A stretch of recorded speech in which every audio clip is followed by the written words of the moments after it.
Nous avons une troisième personne qui va intégrer les vidéos.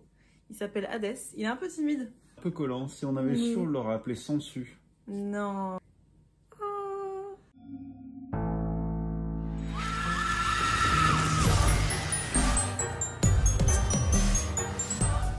Pour cette période automnale, nous n'allons pas faire de challenge parce que vraiment j'ai la flemme. Tu respires la joie de vivre. Du coup, pour cette vidéo, nous avons décidé de ne pas faire de vidéo. Bah, en Au vrai, revoir. c'est ma personnalité, je parle comme ça. Qu'est-ce que t'as? Tu vas faire quoi? Tu vas me virer de la vidéo? Non, mais en vrai, donc voilà, pas de challenge, mais on a envie de partager notre pal, notre... Ah, je déteste ce mot, en fait, on va arrêter. On recommence. On va partager notre pile de livres. Bref, il y a des mots que j'aime pas comme ça, bref, on s'en fiche. Pourquoi je digresse comme ça? Je sais pas. On s'en fout, donc voilà. Ouais. On va vous présenter notre sélection de lecture pour l'automne. Cela. Ah, c'est pas mal cela, non? Quel est ta cela pour cet été? C'est les régions là, sur les jeux de PlayStation. Je vais te laisser commencer cette vidéo parce que moi non, bah non, faut que tu commences parce que t'as plus de livres que moi. Et ouais. Ok, je commence dans ce cas. Alors, je vais commencer... En fait, je me suis dit, ça fait longtemps que j'ai pas lu de Poké de Terreur. Alors, j'en ai sorti un petit peu, entre guillemets, au hasard. Dawn Soul, j'ai jamais lu cet auteur.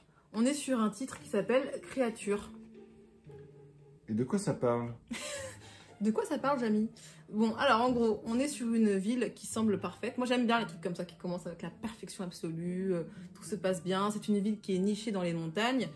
Et en fait, bon, il y a quelqu'un qui s'appelle Sharon apparemment, qui commence à avoir des doutes sur ce cadre enchanteur. Donc il y a Sharon qui commence à avoir des doutes sur ce cadre de vie absolument parfait, et qui entend des cris la nuit, des horribles hurlements de rage, de douleur, qui déchirent parfois la nuit, que les autres habitants prétendent ne pas entendre. Et ça c'est super intéressant. Ouais. Donc, et la phrase d'accroche, les Poké de Terreur ont toujours une phrase d'accroche, et là c'est « ce n'étaient pas des monstres, juste des jeunes gens très compétitifs, terriblement compétitifs ». Ce qui expliquerait peut-être la couverture, parce que quand tu lis le synopsis, ça parle pas du tout de sport, tu vois. Ouais, ok. Ouais. Donc ouais, franchement, en vrai, moi ça m'intéresse grave. C'est vrai que j'avais un peu oublié ce titre dans mes innombrables Poké de Terreur et j'ai envie de le ressortir. Donc voilà. Bien. C'est à vous, mon cher. C'est à moi, mon cher. Je vais lire Alice de Patrick Sénécal. Alice, du coup, c'est une réécriture du conte d'Alice au Pays des Merveilles, mais en version Patrick Sénécal. C'est-à-dire en version horreur. Ah, en version horreur. Une réécriture contemporaine, quoi. C'est oui, c'est une réécriture. Personnages. Exactement. On parlait d'une jeune Canadienne qui sort, enfin, grossièrement, qui sort de sa campagne et qui va à la ville, et puis qui va rencontrer plein de gens, tous plus excentriques les uns que les autres. Et ça va partir en vrille, quoi. Très bien. Ok. T'as déjà lu plusieurs livres de Patrick Sénécal? Plusieurs au nombre de 1. Ah ouais, je pense que t'en avais lu plus que de 1, excuse-moi. Non, j'ai lu L.com. Ouais. Donc tu connais un peu le... très bien, oui. Et je sais qu'il peut être très trash. Donc, bah, j'ai hâte de découvrir ça quand même. Ça se trouve, t'as lu son roman le plus horrible, hein, ça se trouve. Peut-être, j'en sais rien, mais en tout cas, j'ai hâte de savoir comment il va revisiter ce conte, justement. Okay.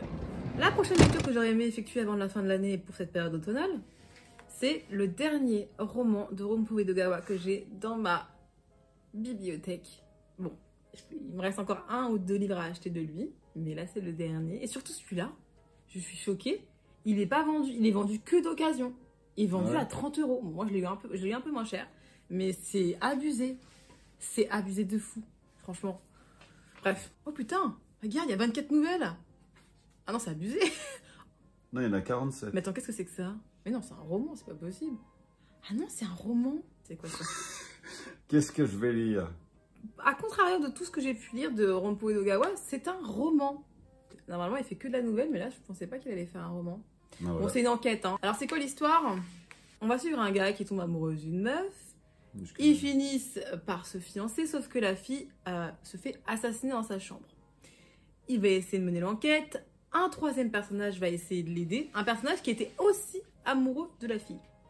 Tout ce petit monde va enquêter. Et apparemment, leur enquête va les mener sur une île étrange où se déroulent d'abominables expériences visant à transformer l'humanité. Alors, je sais pas comment on est parti de célibataire, fiancé, transformer l'humanité, tu vois. Mais Rampo Edogawa est très très fort pour nous amener dans des univers très malaisants.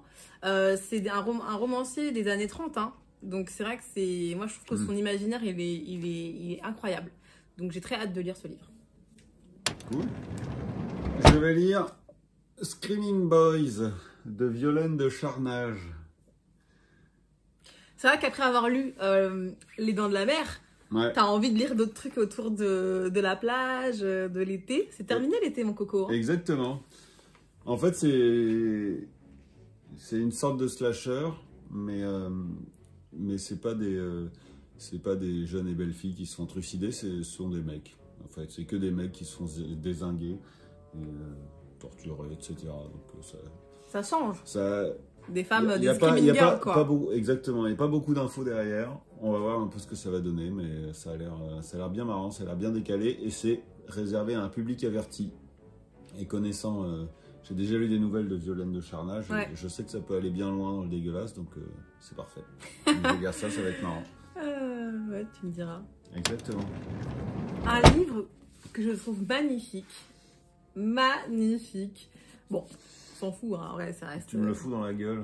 Le Grand Dieu Pan de Arthur Machen. C'est un livre où on va trouver des lettres, des illustrations. Voilà, c'est un livre dont j'aime bien le format. On va suivre dans un Londres sale et brumeux une jeune femme qui semble possédée et qui, à chaque fois qu'elle rencontre quelqu'un, cette personne se meurt dans des circonstances affreuses. Je dirais pas qu'elle se donne la mort, mais en tout cas, ces rencontres mènent à la mort. Et donc, ce serait peut-être lié donc, au dieu Pan, quoi. Qu'est-ce qui s'est passé? Est-ce qu'elle aurait fait un rituel? Est-ce que, je ne sais pas, est-ce qu'il va y avoir une remontée des anciens dieux? Je ne sais pas, au travers de cette jeune femme. Voilà, c'est un truc parfait pour les soirées où il pleut, tu sais. Voilà, donc c'est parfait. T'as envie de le lire sous un plaid Mais carrément. De toute façon, tu peux pas l'amener dans ton sac au travail. Enfin, c'est un livre que tu lis chez toi, hein, de toute façon, vu le format. Déjà, puis tu vas l'abîmer, il est beau. Ouais, il est grave beau. Mais j'aimerais bien aussi avoir la version du roi en jaune. Comme ça, là? Ouais, elle existe, elle est trop belle. C'est le même éditeur? Ouais, c'est le même éditeur. Mais je crois qu'ils vont sortir un autre. Je sais plus ce qu'ils vont sortir. Attends, je vais regarder. Délicatement. Suivant. Moi, je vais lire, certainement, Un clown dans un champ de maïs. Ça a l'air trop cool. De Adam César. Césaré, je sais pas. Du coup, voilà, c'est un slasher. Ah bah, tu les enchaînes, hein? Pour changer, c'est vrai. J'en ai lu quelques-uns, je les enchaîne. J'en ai pas 50 000. Mais tu les lis là, j'ai une petite période slasher. Bon, bref. Avec une tête de clown. En bref, c'est l'histoire d'une petite ville dans laquelle il y a un conflit de génération. Il y a des nouveaux arrivants. Voilà, il y a une famille qui arrive là-bas. Il y a un conflit de génération, les vieux contre les jeunes. Et tout d'un coup... Attends, t'es dans quelle catégorie, toi? Les jeunes, oui. Bah oui, t'es dans les jeunes. Du coup, cette ville... Non, on serait l'un contre l'autre. Hein. Faut se mettre dans la même catégorie. Hein. Cette ville est entourée de champs de maïs. Et tout à coup, il y a un petit monsieur comme ça, avec un masque de clown et une hache, qui décide d'ôter la tête des jeunes. Ah ouais, et pas les vieux, quoi. Voilà, donc on sait pas, est-ce que c'est un jeune qui se rebiffe, est-ce que c'est un vieux, on ne sait pas trop qui c'est. Mais visiblement, les jeunes en prennent plein la tête, c'est très drôle. Enfin, plein la tête, ils se font découper la tête, quoi. Exactement. Tu voulais faire une blague, c'est ça? Ouais, c'était tordant, ouais. Donc, un slasher qui... J'attendais qu'il sorte en poche, ça fait un moment que je l'avais vu en brochet, et voilà, il est sorti en poche, je l'ai pris. Voilà. Bah en fait, à partir du moment où t'attends un certain temps, des fois, il vaut mieux attendre le poche puisque le brochet est sorti il y a tellement longtemps qu'en fait, ça sert à rien de prendre le brochet puisque le poche sort dans 2 mois, quoi. Tout à fait. C'est surtout ça, au fait, au final. Si t'es pas trop pressé, ça vaut ouais, voilà. Mais c'est sympa, ce genre de collection, de petits livres comme ça fait vraiment petit film d'horreur, en fait, tu vois. Oui. Alors, c'est un livre que j'ai présenté dans la vidéo précédente, Les Simpsons Horror Show.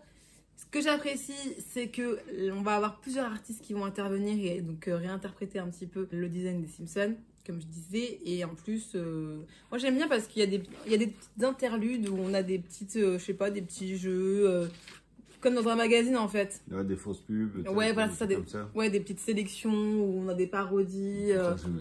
Franchement, c'est grave fun et puis ça vraiment, ça fait.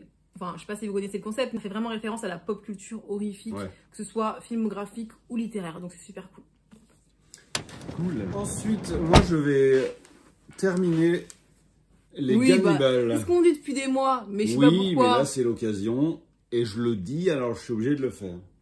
Donc voilà, donc là bah, je regarde pas trop derrière ni rien, je vais me spoiler, mais à la fin, voilà, la grand-mère elle meurt. Non, super. On a chopé l'édition limitée, donc là c'est le 13e et dernier tome avec voilà, 2-3 conneries dedans, un poster, des cartes postales, un chapitre en plus, je crois, un truc comme ça. Ouais. Et voilà, ouais, du coup, je sais plus, je crois que je me suis arrêté au 10 moi, mais je pense que je vais reprendre un peu en arrière parce que histoire de me remettre un peu dans le bain. Et voilà, donc voilà, cette saga qui, en tout cas, les 10 premiers que j'ai lus, moi, sont vraiment très sympas. J'espère que t'es pas déçu à la fin, tu vois. En fait, c'est assez entraînant comme série, mais dès que t'as pas la suite, bah tu perds le fil en fait. Ouais, c'est ça, c'est pour ça que là, ça fait vraiment longtemps que j'ai pas mis le nez dedans, donc faut que je reprenne en arrière. C'est des mangas, ça se lit vite. Mais... En parlant de manga, il y a celui-ci qu'on lira après, je pense, qu'on aura fini Gannibal, on va lire Onigoroshi, qui parle de Yakuza, hein, principalement. Ça parle de vengeance, non? Vengeance et Yakuza, ouais. Voilà, donc a priori c'est bien vénère aussi, ça. Ouais, sympa, ouais. Bah, je crois que c'est les mêmes éditeurs que Gannibal, regarde. Ah ouais? Hop. Ah oui, c'est... Méan. Je sais pas si ça se dit comme ça. Méan, je sais pas si c'est un trait ou un i ou Méan. Ensuite, qu'est-ce que j'ai d'autre, moi?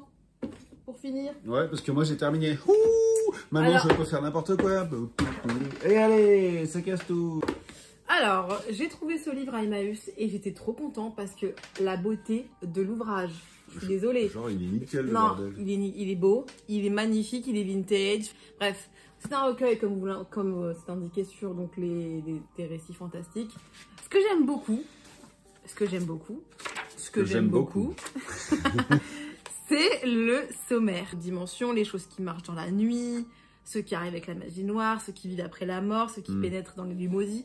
Enfin, c'est trop intéressant. J'aime trop comment c'est scindé. Comment c'est sectorisé. Mais j'aime bien. Et puis, il y a plein d'auteurs que je ne connais pas, d'autres que je connais de nom et d'autres que je connais tout court.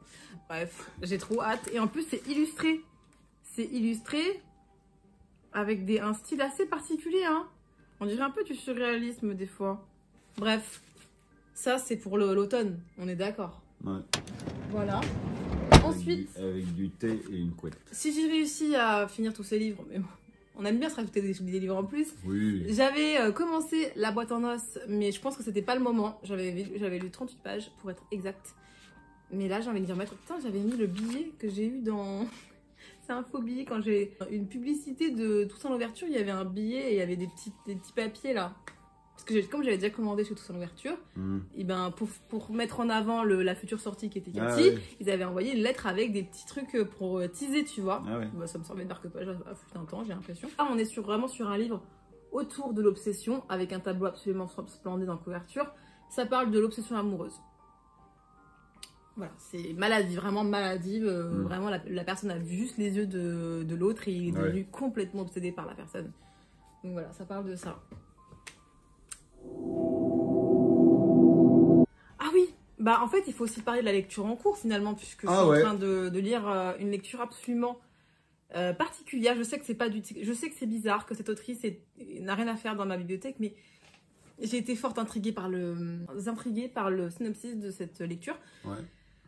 Sachant que là, ça tourne aussi autour du romantisme noir et c'est une période, c'est un courant artistique que j'adore énormément. Donc en fait, je ne pouvais que être curieuse de le lire. On est sur un homme qui est marié à une artiste. Cette artiste en question déteste tout ce qui est social. En dehors de son atelier, elle déteste communiquer avec les gens. Hein, voilà, ça me fait penser un peu à moi. Hein. Non mais en fait il y a des choses qui me ressemblent un peu dedans, c'est bizarre. Je suis un genre. Non mais il y a vraiment des choses vraiment, genre je me dis, il y a des trucs qui me ressemblaient à l'époque, des choses qui me ressemblent encore un petit peu. C'est très drôle. Bref, donc elle déteste ça, son mari il l'adore, donc il va essayer de trouver pour elle une doublure pour pouvoir se présenter lors de ses expositions. Elles sont jouées des relations absolument toxique et assez malsaine entre les trois. Surtout que la jeune femme, surtout que la femme qui va être engagée en tant que doublure, elle a 23 ans, alors que eux, bon, il y en a un, le mari a 36 ans et la femme, elle a 27. Mais bon, bref. En gros, on va s'en jouer des relations assez étranges, hein, finalement. Puisque quand tu prends la place de quelqu'un, ben, ça entraîne des choses, hein, finalement. Moi, j'aime bien ce genre de récit où les gens rentrent dans des rôles et des fois s'y perdent. J'aime beaucoup ce genre de truc. En plus, tout le récit est agrémenté d'œuvres d'art. Parce que l'artiste, elle a un style qui se rapproche du romantisme noir mélangé à du contemporain. Elle est très macabre, hein. Elle a même dessiné un cadavre dans une morgue et tout. Enfin bref, il y a quand même des choses qui sont assez sombres. Et il y a beaucoup de gens qui aiment bien Melissa d'Acosta d'habitude et qui ont détesté ce livre parce qu'il était beaucoup trop sombre, beaucoup trop malsain. Voilà, ça donne le ton. C'est vrai que c'est un de ces livres qui sort complètement du lot. Donc moi, ça m'a intrigué. Ça m'a toujours intrigué ce jeu de rôle et le côté artiste et le côté relation malsaine m'a toujours intrigué. Donc franchement, ça se lit tout seul, hein. 50 000. Ouais, j'ai mis les post-it par rapport au tableau. J'aime bien faire ce genre de truc un peu. Quel tableau? Les tableaux d'artistes auxquels ils font référence. Hyper intéressante comme lecture, donc franchement. Cool. Ta lecture en cours. Exactement. Les Lamentations du Coyote de Gabino Iglesias. Oui, c'est bien comme ça qu'il s'appelle. C'est lui qui avait écrit Santa Muerte. Que j'avais déjà lu et certainement présenté, il fut un temps. Ça parle de la Frontera, du coup, qui est une zone de non-droit entre le Mexique et les États-Unis. Ça va parler du coyote, en fait, qui est un personnage qui essaye de faire passer des enfants de l'autre côté, des enfants mexicains, dans le besoin, en fait, de l'autre côté, voilà, pour les sauver d'une vie horrible ou d'une non-vie d'ailleurs. Il y a plusieurs points de vue de plusieurs personnages différents. En fait, c'est pas forcément que centré sur le coyote, mais voilà, il se passe plein de choses, limite un peu spirituelles et fantastiques de temps en temps. Fantastique. Ouais. Enfin, oui, t'as le doute, donc c'est fantastique. T'as le doute, oui, effectivement. Donc voilà, ça parle de spiritualité un petit peu, etc., de la mort, etc. Donc c'est assez violent et c'est assez intense finalement comme livre. Malgré la taille. Ouais, ça va assez vite. Ça parle de plein de persos différents pour l'instant. On voit pas forcément le lien au début. Je suis en cours encore. On voit pas forcément le lien entre toutes les choses, mais voilà. Très intéressant, très sympa sa façon d'écrire. Je suis en train de lire aussi Pauvre créature, moins emballée que ce que je pensais. Et c'est peut-être pour ça aussi que j'ai commencé Melissa d'Acosta et que je l'ai défoncé alors qu'il fait 700 pages et j'en suis déjà à la fin. Alors que lui, il en fait peut-être quoi même pas 300 et je l'ai même pas fini. Je suis moins emballée que ce que je pensais, malgré la forme du récit qui est assez intéressante, puisqu'on a des lettres, on a des gravures, etc., des brouillons. Mais en vrai, je sais pas. Après, ça reste un pastiche, hein. C'est pas non plus en attendre beaucoup de ce récit, ça reste ça. Mais bon, on verra. Ok, ensuite. Sinon, je crois que c'est tout. C'est déjà pas mal, hein, parce que... C'est déjà pas déjà, mal. moi, j'ai prévu des trucs, ce que je fais pas trop souvent d'habitude, mais... Ouais, c'est vrai, mais toi, c'est bien de peut-être se caler, de réfléchir à ce qu'on doit sortir. Par exemple, créature. Si j'avais pas réfléchi à la vidéo, je l'aurais peut-être pas pris, tu vois. Et là, ça me donne envie de le lire, en fait.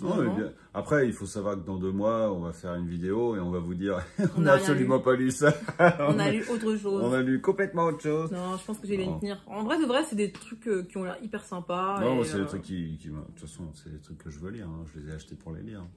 Tu les as pas achetés pour les juste décorer la bibliothèque? Eh bien, écoutez.